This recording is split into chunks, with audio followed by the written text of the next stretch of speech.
es la mañana en el continente americano. Cuando atardece en Europa y cae la noche en Asia. Así despierta el continente americano y transcurre el día y la noche en el resto del mundo. La mañana. Bueno, esto sucede en Nicaragua. Una líder estudiantil secuestrada por el régimen de Ortega, así lo denuncia ella, reapareció con signos de agresión después de 48 horas. Zaida Hernández, una activista que participó en la primera mesa del fallido Diálogo Nacional, fue liberada en la Catedral de Managua. Había desaparecido cuando intentaba participar en un plantón en el marco de esta crisis que vive el país desde abril del año pasado. Más adelante vamos a hablar precisamente de la solución estéril que hasta ahora no llega de este país dominado por Ortega y su mujer Rosario Murillo, y cuya solución, como decimos, está en un punto muerto.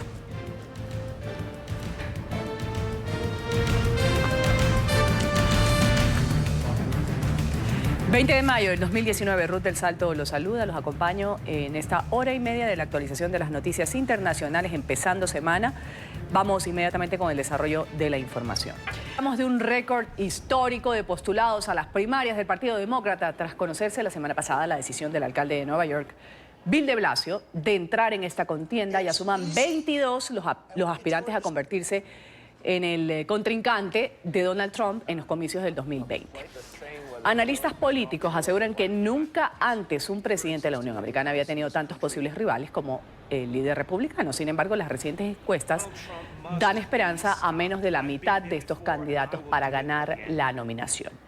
Entre ellos hay 7 mujeres, esto es un récord, 4 afroamericanos, otro récord. El primer hombre abiertamente homosexual quien se lanza a una carrera de este tipo, una líder espiritual y 2 candidatos de ascendencia india. Aquí también otros congresistas, gobernadores, que también figuran en la larga lista de postulados por el Partido Demócrata. Estoy agradecido de estar aquí con ustedes hoy en mi pueblo natal y en mi estado para anunciar que me estoy postulando para servir como el próximo presidente de Estados Unidos. Creo que vamos a hacer la justicia real para todo el pueblo y por eso es que me presento como candidato a presidente de Estados Unidos.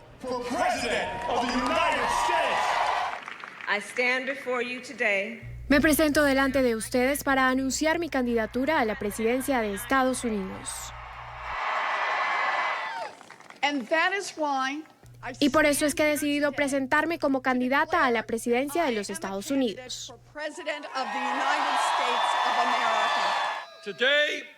Hoy en nuestro primer meeting quiero darle la bienvenida a una campaña en la que pueden decir fuerte y claro que los principios de nuestro gobierno no serán la codicia, el odio y las mentiras. Permanecemos delante del mundo como una democracia en sí misma, que todo lo que ha hecho es básicamente lo que los estadounidenses hacemos. Es por eso que estoy anunciando mi candidatura a la presidencia de los Estados Unidos. Bueno, y faltan 10 meses todavía para el inicio de la carrera por la presidencia de Estados Unidos, pero el Partido Demócrata ya tiene casi listo el ramillete de candidatos o precandidatos que se van a disputar este chance de desafiar al presidente Trump por las llaves de la Casa Blanca en las elecciones del 2020. Vamos a saludar en Nueva York a Luis Montes, él es consultor político, demócrata. Un buen día, gracias por estar con nosotros aquí en la mañana de NTN 24. Buenos días, Ruth. Se trata de este grupo, según dicen muchos analistas, no sé si usted coincide, el más grande, el más diverso de aspirantes a la nominación de este partido, quizás en toda la historia del país. ¿Por qué usted cree que se ha dado este fenómeno? Ya algunos lo decían, todos quieren ir a competir con Trump. ¿Qué tan cierto es esto? Creo que hay varios puntos. Primeramente, creo que es importante destacar la energía que hay dentro del partido.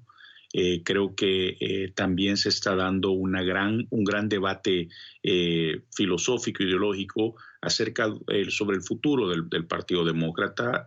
Hay quienes tratan de empujar el partido más a la izquierda. Habemos otros que queremos mantener el partido más al centro y tratar de ocupar ese lugar que básicamente que ahorita nadie lo está ocupando en política dado la polarización. Y creo que también hay un reflejo acerca de la percepción que se tiene del actual presidente, donde básicamente ahora cualquiera cree que puede ser presidente después de Donald Trump. Bueno, y bajo esa primicia y el hecho de renovar quizás un poco el partido, hay dos nombres que se sitúan a la cabeza, que son gente tradicionalmente conocida en el Partido Demócrata. Está Bernie Sanders por un lado, y el ex vicepresidente de Estados Unidos, Joe Biden, que tiene una amplia popularidad, fue el vicepresidente de Obama. ¿Cómo estas personas podrían entrar dentro de esta reforma que usted dice podría ser uno de los objetivos de que tanta gente se lance para de pronto llevar al Partido Demócrata a otra visión o con una tendencia un poco más marcada? Yo creería que hay varios niveles de candidatos. En el primer nivel, yo diría, hay 5 candidatos que están dando mucho, mucho de qué hablar. Como bien lo mencionabas tú, Ruth, tanto Bernie Sanders como el vicepresidente Joe Biden, creo que ellos sí son los que básicamente lideran parte de esta discusión o las corrientes de pensamiento dentro del partido. Un Joe Biden un poco más centrista, un poco más tradicionalmente demócrata. Por otro lado, Bernie Sanders, un ex candidato presidencial el ciclo pasado, el 2016, donde verdaderamente está tratando de llevar el partido a lo que él llama una democracia social o algún tipo de esa ideología. Pero a la larga creo que también hay otros candidatos que hay que destacar. Elizabeth Warren, que le compite a Bernie Sanders en esa corriente. Tenemos a alguien como Kamala Harris, la senadora por California, que también está, creo que un poco más al centro de tanto de Sanders como de Warren. Y por otro lado, como tú bien lo mencionabas al momento, a la introducción, tenemos al alcalde de South Bend, a Peter Buttigieg, que es básicamente completamente nuevo. Es un candidato abiertamente homosexual, casado con su pareja homosexual, y que habla interesantemente sobre cuestiones tradicionales, pero que las habla desde una perspectiva muy diferente. Y creo que, si bien la preparación de él es brillante, creo que deja bastante, habría que ver si el partido está todavía, deja bastante incógnitas. No creo que Estados Unidos, ni siquiera el Partido Demócrata, esté listo para una nominación como la de él.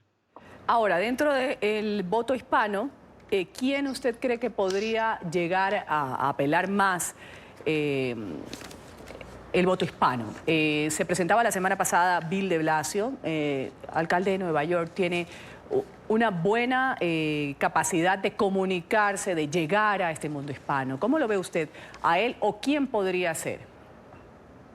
Sí, el alcalde definitivamente habla español. Creo que él todavía no, a nivel nacional, creo que no es muy conocido. Creo que es importante, creo que va a ser importante para los hispanos más que poder comunicarse en español, que creo que es importante, pero lo más importante es el tipo de mensaje. Es un tipo de mensaje que no vaya a ser, que no crean que la única manera como van a poder conectar con hispanos es hablando de inmigración, el tema de inmigración, que difícilmente va a ser solventado en la próxima administración, dado los números legislativos, ¿verdad? Lo importante va a ser poder conectar con los hispanos en temas importantes como la economía, que si bien ahorita hay cierto, buenos indicadores económicos, pero que se espera que van a ser, que la economía sufra algún tipo de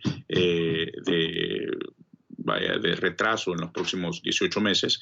También va a ser importante hablar sobre el acceso a la salud, al cuidado de salud, que creo que eso es importante, y también va a ser importante hablar sobre el tema educativo, que muchas de las comunidades donde los hispanos viven son parte de las áreas donde la parte educativa hay mucho déficit, tanto en el área primaria y secundaria, como también la deuda grande al graduarse de universidad. Vamos a agradecer a Luis Montes, consultor político demócrata, ha estado con nosotros aquí en la mañana de NTN 24, deseándole una buena semana de labores para usted. Gracias, Ruth. Vamos a continuar.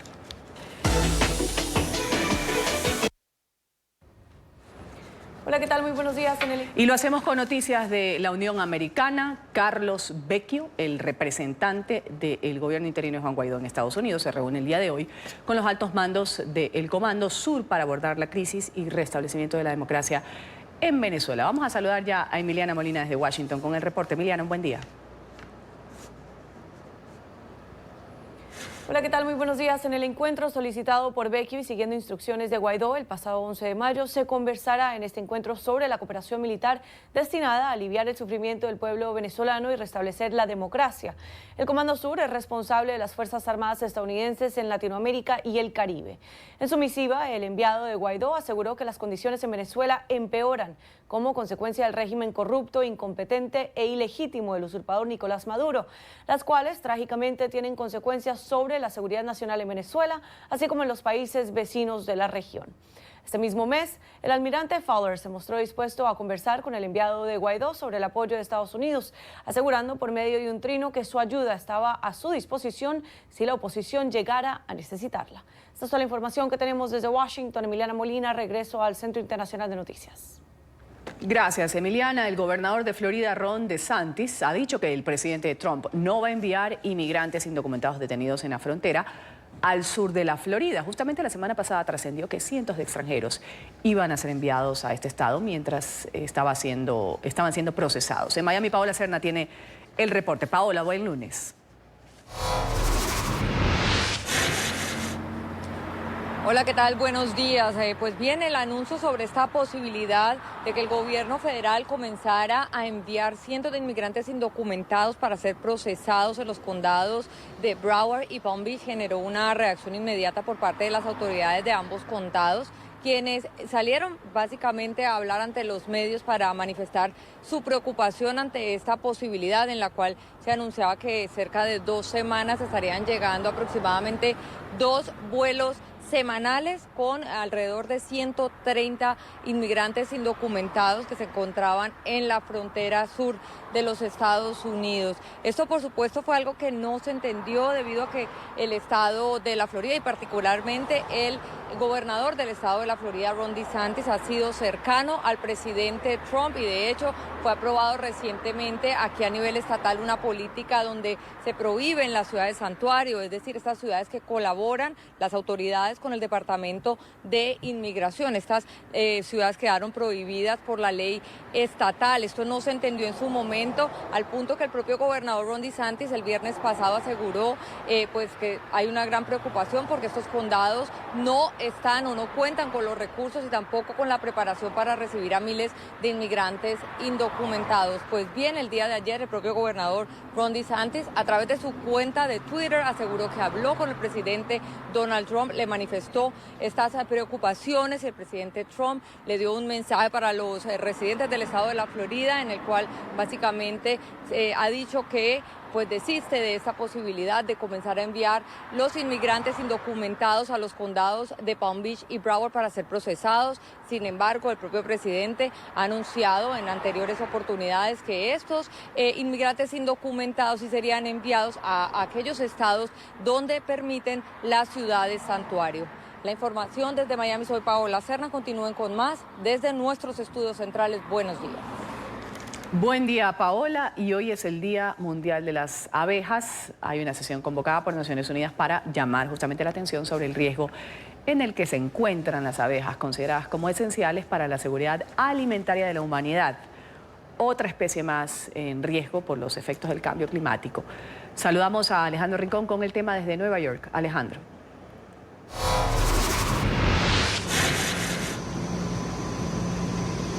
Hola, feliz lunes para todos. Estadísticas vigentes de la Organización Mundial de la Agricultura, que pertenece al sistema de Naciones Unidas, indica que cada año el producto del comercio de todos los elementos derivados del trabajo de los polinizadores, las abejas en este caso en particular, genera ingresos alrededor de los 500.000 millones de dólares. Se estima actualmente, de acuerdo con la entidad, que de las 308.000 especies de plantas que existen en todo el mundo, por lo menos el 87% de ellas y su existencia depende directamente de la existencia de las abejas. En los últimos años, prácticas como la agricultura intensiva, la modificación del uso de los suelos y la deforestación han contribuido enormemente a poner en riesgo las colonias de abejas a nivel global. Tan crítica se considera que es ahora la situación que, de acuerdo con organizaciones como la ONU, si no se implementan prácticas rápidas, la tasa de desaparición de estos insectos será cada vez mayor y, consecuentemente, el impacto que tendrá a nivel social y económico global será cada vez peor si no se toman acciones urgentes. Es justo por esta razón que se convoca hoy en la sede general de Naciones Unidas este evento dedicado al Día Mundial de las Abejas, no solo para recordar lo que está sucediendo ahora con esta especie que es vulnerable frente a todos estos efectos y también los del cambio climático, sino adicionalmente para que de este panel de expertos que ha sido convenido hoy puedan surgir estrategias que sean presentadas a futuro a los países integrantes de la ONU.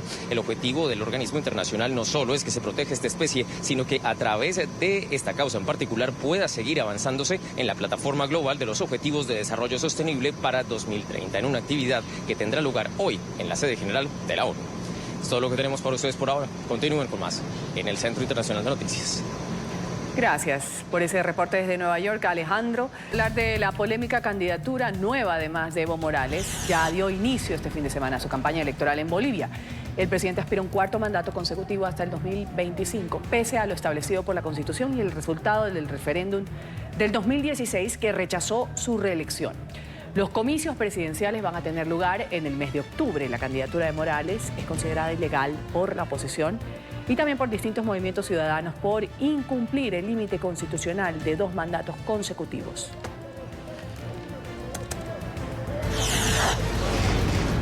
Una casa en un árbol, un columpio, bola, plantas aromáticas e incluso una cascada con riachuelo.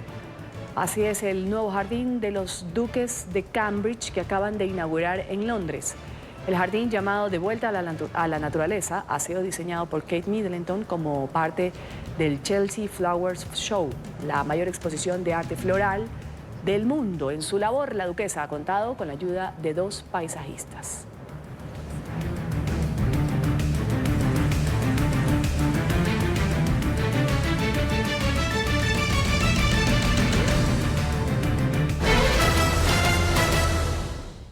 Y se agudiza la escasez de combustible en Venezuela. Los ciudadanos se ven obligados a hacer filas largas, además, para poder abastecer sus vehículos de combustible. Expertos explican que las plantas refinadoras del país están trabajando por debajo de su capacidad operativa. Ya NTN 24 en el lugar de la noticia en este lunes, a primera hora, con Oliver Fernández, quien nos reporta. Oliver, adelante. Un buen día para ti, Ruth. Un gusto saludarte desde la capital venezolana. Así es, el suministro de gasolina en la capital ha sido irregular, al igual que en el resto del país. Sin embargo, Ruth, este fenómeno no se veía en la capital venezolana desde hace varios meses. Por lo general, por ejemplo, los estados más afectados son el estado Zulia, el estado Táchira, el estado Carabobo, el estado Aragua. Sin embargo, ya la falta de combustible llegó a la capital venezolana. Algunos expertos en materia petrolera han dicho que la baja producción de petróleo ha sido la causante de también la baja producción de gasolina y, por supuesto, los usuarios de los vehículos pues se han quejado, han dicho que han tenido que hacer largas filas para poder surtir sus vehículos de combustible. Vamos a ver qué fue lo que nos dijeron. Pero si no he hecho gasolina, ¿cómo hago? ¿Cómo yo que soy madre, mis hijos, o sea, todo esto en verdad es un proceso muy desagradable y muy malo para los venezolanos que estamos viviendo. Estoy desde las 8 de la mañana aquí en la cola, y la hora que creo que son las, te digo ya, 2 y 6 minutos de la tarde, y ahora es que voy entrando a la bomba a echar gasolina. Cuando Dios quiera que no se acabe la gasolina. Ruth, sin embargo, los ciudadanos de los distintos estados del país han realizado algunas protestas y no se descarta también que estas protestas puedan llegar a la capital venezolana porque en la mayoría de los municipios falta el apreciado combustible para los vehículos. Es la información que nosotros podemos aportar a esta hora desde Caracas. Volvemos contigo a la mañana de NTN 24. Gracias.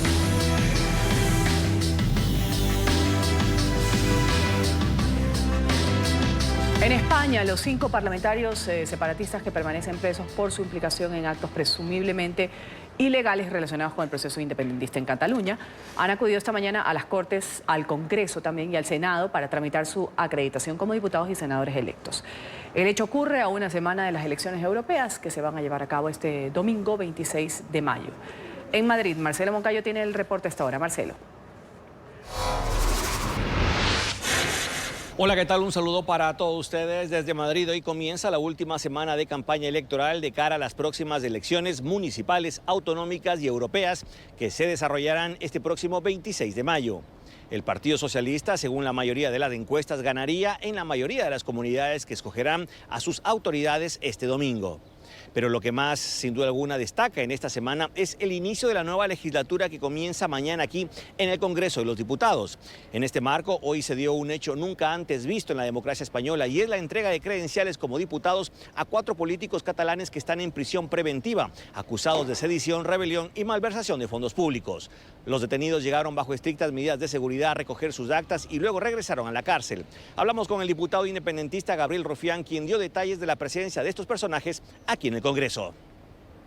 Bueno, pues lo hemos comentado antes, dentro de la absoluta anomalía que supone tener a diputados electos pues absolutamente silenciados, encarcelados, pues cierta normalidad. Hemos encontrado a unos funcionarios muy amables, un dispositivo policial que nos ha permitido estar con ellos, así que, repito, cierta normalidad dentro de la más absoluta normalidad. Si algo no falla nunca es el Estado, y el Estado solamente lo que intentará es inhabilitarlos e intentará pues constantemente violentar sus derechos políticos, ¿no? De hecho lo hace diariamente. Hoy, por ejemplo, tendría que estar Oriol Junqueras aquí hablando con ustedes y no le dejan, y mañana seguramente pues tampoco, ¿no? Amigos televidentes, de su parte el presidente del gobierno Pedro Sánchez continúa en campaña. Desde sus mitines insiste en que no ha pactado con los independentistas para volver a ser investido como presidente, tal como lo denuncia la oposición. Ahora dicen que tengo un pacto con los independentistas, pero que esto de haber vetado los independentistas a Miquel Iceta como presidente del Senado, pues que es un señuelo. No, pues mirad, lo que ocurre es que el único pacto que existe es el de la derecha con la mentira, que es lo que ocurre, que lo único que han hecho durante estos 10 meses después de la moción de censura y después de las elecciones es mentir, insultar y ser desleales. Amigos televidentes de la mañana, este martes comienza aquí muy temprano la nueva legislatura con un Congreso con cierta mayoría de izquierdas. Este es el informe para la mañana. Sigan ustedes con más aquí en NTN 24. Hasta pronto. Hasta pronto, Marcelo. Gracias. Y este fin de semana se ha celebrado la 64ª edición del Festival Europeo de la Canción Eurovisión. Países Bajos se ha impuesto como ganador frente a otros 25 países con la canción del holandés Duncan Laurens. Nuestra corresponsal de la Deutsche Welle, María Luz Moraleda, tiene el reporte a esta hora. María. Buenos días, Ruth. ¿Qué tal, amigos televidentes de la mañana? Un gusto saludarles. Los pronósticos se cumplieron una vez más y la favorita de las casas de apuestas se llevó el triunfo. Con una balada intimista y una interesante puesta en escena en el piano, el joven Duncan Laurens se impuso a la canción italiana Soldi y a otros países favoritos este año como Suecia, Suiza, Noruega o incluso Australia, que participan en el certamen desde hace unos años. El tema ganador, escrito por el propio artista, está inspirado en un ser querido que murió a corta edad. Es también un canto al amor y a seguir los sueños. Durante el festival, Duncan Laurens se ha convertido en un abanderado también contra el acoso escolar, ya que el propio artista lo sufrió desde niño. Según él, la música se convirtió así en su refugio. Un total de casi 5,5 millones de espectadores vieron la final de un festival que había sido llamado al boicot por celebrarse en Tel Aviv, Israel. Madonna fue como estrella invitada pese a la polémica y aprovechó para colar una bandera palestina entre sus bailarinas. Sin embargo, la calidad de su actuación en directo defraudó a muchos. Como cada año, Eurovisión es en realidad casi un género musical en sí mismo, un espectáculo en el que caben todo tipo de puestas de escenas, con efectos cada vez más digitales y estilismos de lo más comentados. Pero hay que decir que Eurovisión tiene muchos detractores que opinan que este festival no aporta mucha calidad y la votación de cada país se rige al final más bien por criterios políticos, pero a la vez sus fans, muchos de ellos una gran comunidad gay, al final acaban encontrándose con estos detractores en redes sociales como Twitter, donde el humor está más que asegurado. Una fiesta internacional sin duda, y el próximo año seguirá, como marca la tradición, celebrándose en el país ganador, en Países Bajos. Gracias, María Luz, por ese reporte. Carlos Vecchio, representante diplomático del gobierno interino de Venezuela en Estados Unidos, se va a reunir el día de hoy en Florida con el almirante Craig Fowler, jefe del Comando Sur. Van a discutir cómo restaurar la democracia en Venezuela. Esta reunión se da luego de que el presidente encargado, Juan Guaidó, instruyera a Vecchio a reunirse con el jefe del Comando Sur para conversar sobre el inicio de la cooperación militar con el objetivo de aliviar el sufrimiento del pueblo venezolano y restablecer la democracia. And I have a message for the professionals of the Venezuelan military and security forces.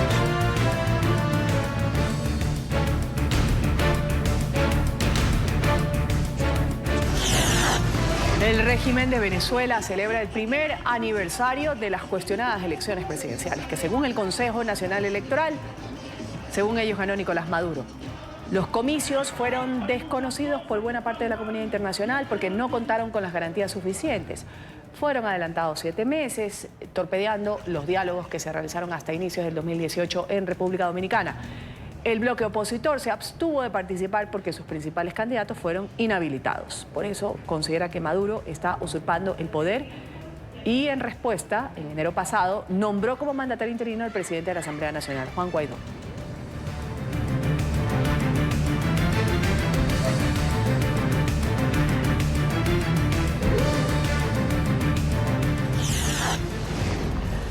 La policía de España realizó operativos en casas y oficinas vinculadas con el ex embajador de España en Venezuela, Raúl Morodo. Los registros se ejecutaron por supuesto lavado de activos por 4 millones de euros extraídos al parecer de forma ilícita de la estatal petrolera de Venezuela, PDVSA. 4 personas han sido detenidas, entre ellas un hijo del exdiplomático. Morodo fue embajador durante el gobierno del socialista José Luis Rodríguez Zapatero, mediador de los fracasados diálogos del 2017 y 2018 en Venezuela.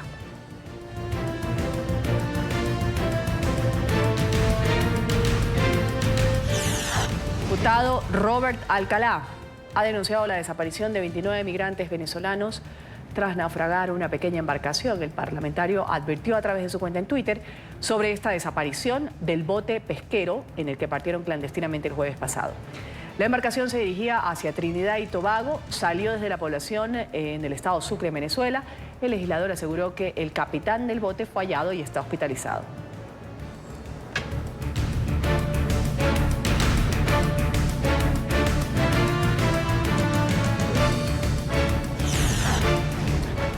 Tras mejorar la calidad del aire, hoy se reanudan las clases en la capital de México. Sin embargo, las autoridades han señalado que el riesgo de afectaciones es del 7 en una escala de 10. Esto significa que los adultos mayores, mujeres embarazadas y personas con enfermedades respiratorias deberán seguir evitando las actividades al aire libre.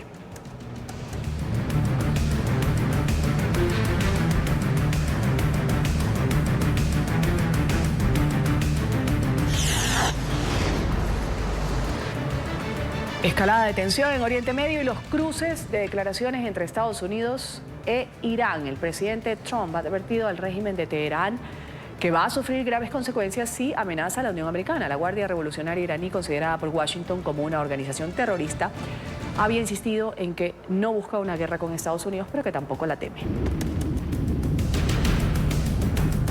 Si Irán quiere pelear, ese será oficialmente el fin de Irán. Nunca amenacen a Estados Unidos de nuevo. La Fiscalía de Suecia ha pedido la detención del cerebro del portal Wikileaks por un supuesto caso de violación. Julian Assange ya está en prisión, ninguna en Londres. Haya sido condenado a 1 año de prisión por violar los términos de su libertad condicional. Se espera además decida sobre la petición de extradición de Estados Unidos. Entre tanto, la defensa del australiano ha rechazado el registro de su habitación en la Embajada Ecuatoriana en Londres, donde permaneció casi 7 años, hasta que el gobierno de Lenín Moreno le retiró el asilo por mal comportamiento. Los abogados de Assange han acusado a las autoridades de Ecuador de entregar sus pertenencias a la Unión Americana.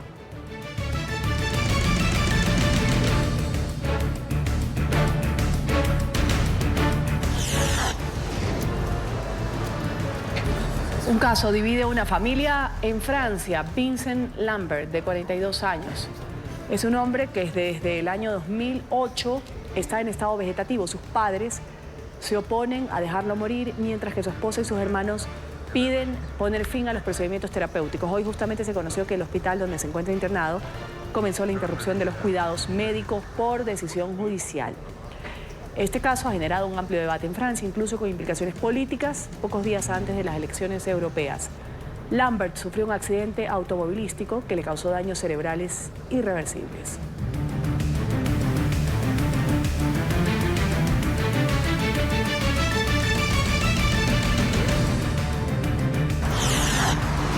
El gobierno de Rusia ha negado relación alguna con el escándalo en torno a un video en el que el ya ex canciller austriaco y líder Heinz Christian Streich se muestra dispuesto a incurrir en prácticas corruptas para llegar al poder.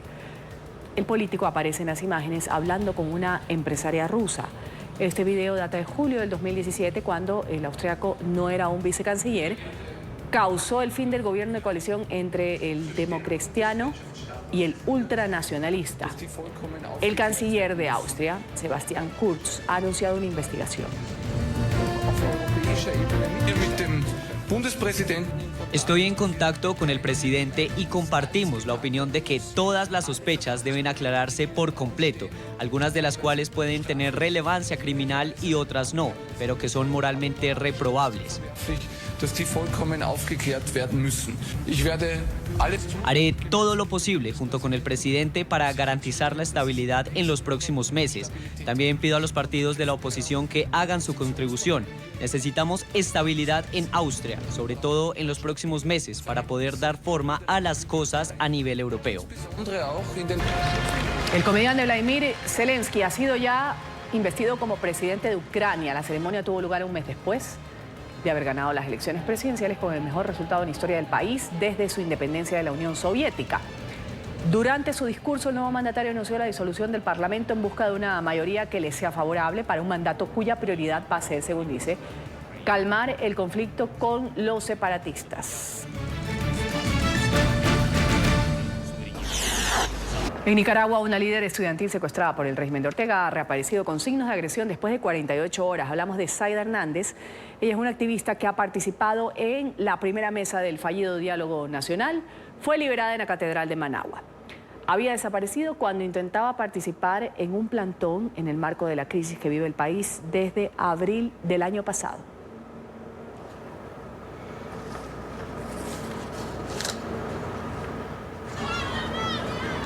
Y mientras tanto, las autoridades en este país están investigando, dicen, la muerte de un preso político durante un presunto intento de motín en la cárcel La Modelo, en el municipio de Tipitapa.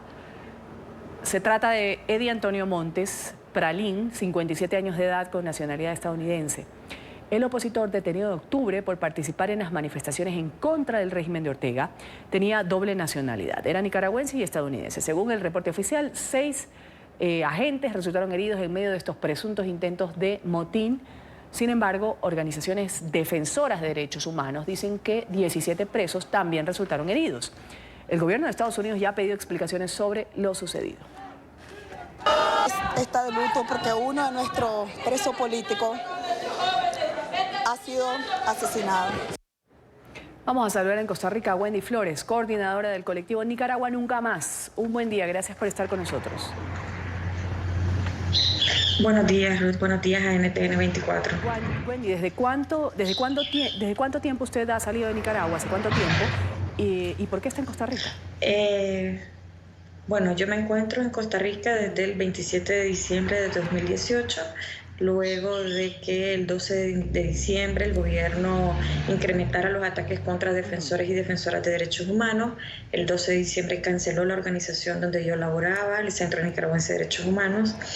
Al día siguiente, en horas de la noche, la asaltaron, la allanaron, nos despojaron de todos los bienes, ni siquiera se pudieron sacar las pertenencias o objetos personales, pero no solamente terminó ahí la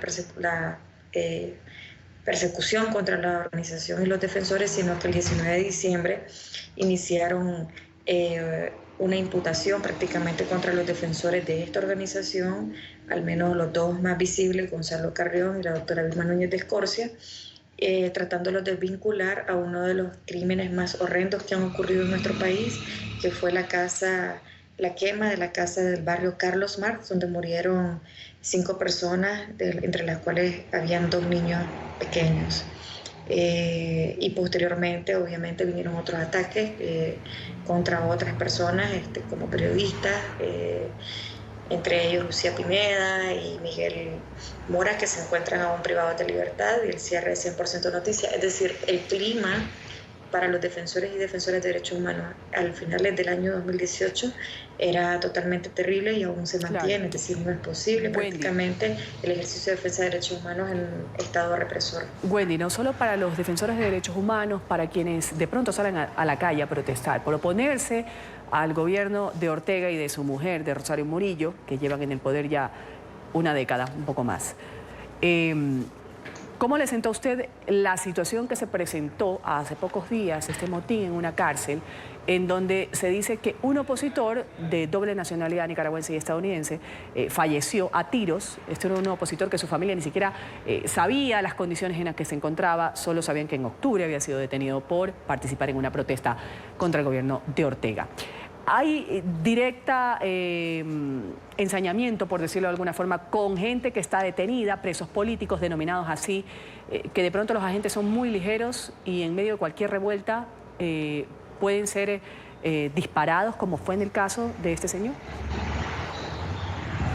Bueno, primero que todo mencionar que me encuentro aquí en Costa Rica y sigo siendo defensora de derechos humanos, y junto conmigo están otros 6 defensores de derechos humanos que hemos conformado el colectivo de derechos humanos Nicaragua Nunca Más, que recientemente publicó un informe preliminar sobre los excarcelados y la forma en la que han sido torturados y sometidos dentro de las prisiones, precisamente por el simple hecho de manifestarse, de expresarse en contra de la represión del gobierno, de demandar libertades en nuestro país, de portar una bandera. Inclusive hay personas que están presas por portar banderas azul y blanco.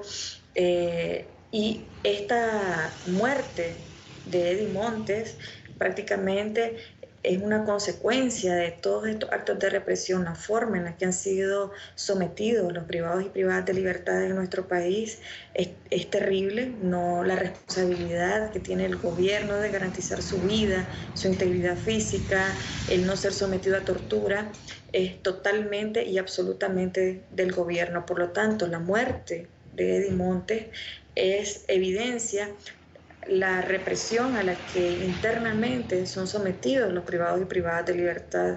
No puede decirse prácticamente o aceptarse el argumento del gobierno que señala de que hubo un forcejeo, porque incluso testimonios de los mismos presos políticos que han estado saliendo a luz pública, uno de ellos, Yubran Suazo, prácticamente refiere cómo fueron disparados, cómo recibieron impactos de bala y disparos de parte de los funcionarios penitenciarios que se encontraban ahí, cuando ellos aún estaban dentro del límite o del perímetro que debían de mantenerse, y en la que solamente estaban reclamando y pidiendo el cambio de funcionarios que les están maltratando y las condiciones. Esta muerte nunca debió haber ocurrido, estos presos no deberían de estar ahí.